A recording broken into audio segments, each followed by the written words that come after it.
நான்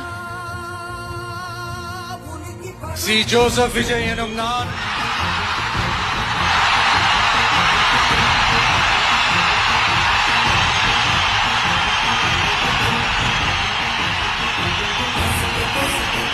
சட்டப்படி அமைக்கப்பெற்ற இந்திய அரசியல் அமைப்பின்பால் உண்மையான நம்பிக்கையும் மாறா பற்றும் கொண்டிருப்பேன் என்றும் இந்திய நாட்டின் ஒப்பில்லாத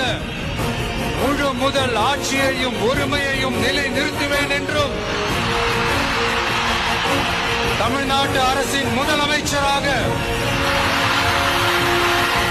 உண்மையாகவும் உளச்சான்றின்படியும் என் கடமைகளை நிறைவேற்றுவேன் என்றும் அரசியல் அமைப்பிற்கும் சட்டத்திற்கும் இணங்க